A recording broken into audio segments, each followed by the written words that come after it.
Bismillahirrahmanirrahim. Assalamualaikum warahmatullahi wabarakatuh. Segala puji hanya milik Allah Subhanahu wa taala, Tuhan semesta alam.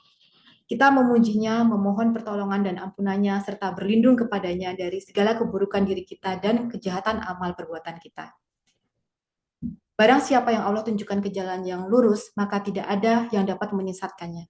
Dan barang siapa yang Allah sesatkan, maka tidak ada yang dapat memberikan petunjuk kepadanya.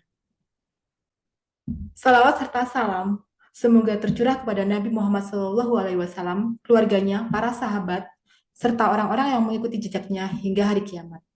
Pada kesempatan kali ini, mari kita membahas tentang pentingnya bekerja dalam Islam dan bagaimana pekerjaan kita bisa menjadi sebuah bentuk ibadah. Dalam Islam, bekerja bukan hanya sekedar usaha untuk mencari nafkah, tetapi juga bisa menjadi sarana untuk mendapatkan ridho Allah Subhanahu wa taala, asalkan kita melakukannya dengan niat yang ikhlas dan cara yang benar. Untuk niat yang ikhlas dalam bekerja, pertama-tama penting untuk memahami konsep niat dalam Islam. Niat adalah dasar dari setiap amal perbuatan kita. Rasulullah Shallallahu Alaihi Wasallam bersabda, sesungguhnya segala amal itu bergantung pada niatnya, dan setiap orang yang akan mendapatkan balasannya sesuai dengan apa yang ia niatkan. Hadis riwayat Bukhari dan Muslim. Dengan niat yang benar, pekerjaan yang kita lakukan sehari-hari bisa menjadi ibadah. Niat bekerja untuk mencari rezeki yang halal, menafkahi keluarga, atau membantu orang lain adalah niat yang baik dan bernilai ibadah di sisi Allah. Niat yang ikhlas tidak hanya mencakup tujuan awal kita bekerja, tetapi juga harus terjaga sepanjang proses bekerja. Kita harus senantiasa memperbarui niat kita dan menjaga agar tetap lurus karena godaan untuk menyimpang bisa datang kapan saja. Dengan niat yang tulus dan ikhlas, pekerjaan kita bisa menjadi lebih bermakna dan mendapatkan pahala dari Allah. Kemudian selanjutnya adalah kedisiplinan dan kejujuran. Islam sangat mementingkan kedisiplinan dan kejujuran dalam setiap aspek kehidupan, termasuk dalam bekerja. Allah berfirman, dan sempurnakanlah takaran dan timbangan dengan adil. Quran Surat Al-An'am ayat 152. Ayat ini menunjukkan pentingnya kejujuran dan keadilan dalam segala hal, termasuk dalam pekerjaan. Seorang muslim harus bekerja dengan jujur, tidak curang, dan selalu memenuhi hak-hak orang lain, baik itu rekan kerja, atasan, maupun bawahannya. Kedisiplinan juga merupakan bagian dari etos kerja yang diajarkan dalam Islam.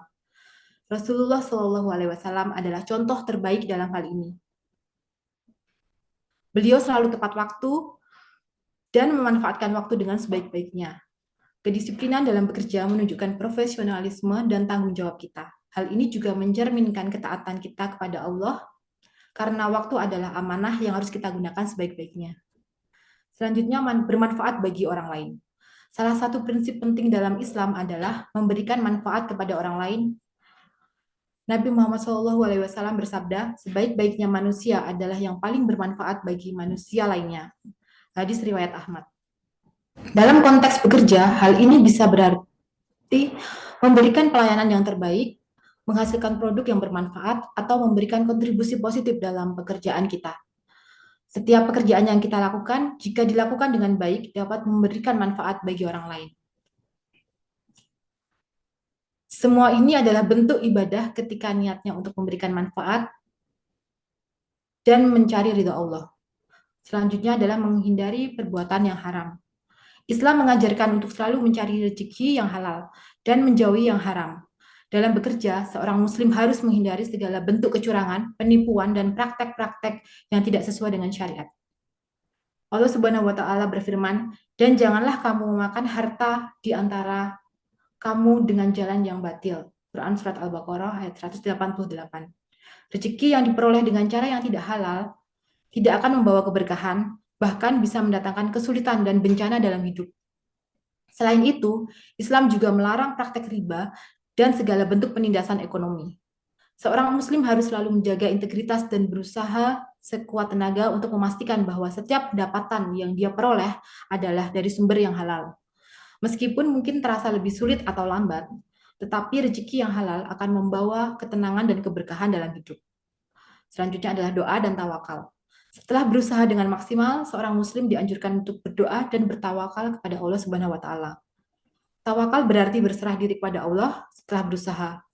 Rasulullah Shallallahu Alaihi Wasallam bersabda, jika kalian bertawakal kepada Allah dengan sebenar-benarnya tawakal, niscaya Allah akan memberikan rezeki kepada kalian sebagaimana Dia memberikan rezeki kepada burung. Mereka pergi pagi hari dalam keadaan lapar dan kembali dalam keadaan yang kenyang. Hadis riwayat Tirmizi. Tawakal bukan berarti pasif atau menyerah, tetapi adalah sikap hati yang menerima apapun hasilnya dengan ridho. Karena kita yakin bahwa Allah tahu yang terbaik untuk kita. Kemudian selanjutnya adalah memenuhi hak-hak orang lain. Dalam bekerja, kita juga harus memperhatikan hak-hak orang lain. Hal ini mencakup menghormati hak-hak rekan kerja kita, karyawan, atasan, dan semua orang yang berinteraksi dengan kita dalam pekerjaan. Seorang muslim harus berlaku adil dan tidak mengambil hak orang lain. Misalnya seorang atasan harus adil dalam memberikan gaji dan penghargaan, sementara seorang karyawan harus bekerja dengan sebaik-baiknya mungkin dan tidak mengurangi kualitas pekerjaannya. Islam mengajarkan kita untuk berlaku adil dan menghormati hak-hak orang lain. Hal ini juga termasuk dalam kewajiban kita sebagai muslim dan merupakan bagian dari ibadah. Dengan menghormati hak-hak orang lain, kita menciptakan lingkungan kerja yang harmonis dan penuh dengan keberkahan. Demikianlah konsep bekerja dalam Islam bukan hanya sekedar aktivitas duniawi untuk mencari nafkah, tetapi juga bisa menjadi sarana untuk mendekatkan diri kita kepada Allah Subhanahu wa taala dan mendapatkan ridhonya. Dengan niat yang ikhlas, kedisiplinan, kejujuran, serta menjauhi perbuatan haram, kita bisa menjadikan pekerjaan kita sebagai ladang pahala dan keberkahan. Mari kita niatkan setiap pekerjaan yang kita lakukan sebagai bentuk ibadah dan semoga Allah Subhanahu wa taala memberkahi setiap langkah kita dalam mencari rezeki yang halal dan bermanfaat. Semoga dakwah singkat ini bisa menjadi pengingat bagi kita untuk selalu menjadikan pekerjaan sebagai bagian dari ibadah kita kepada Allah Subhanahu wa taala. Wassalamualaikum warahmatullahi wabarakatuh.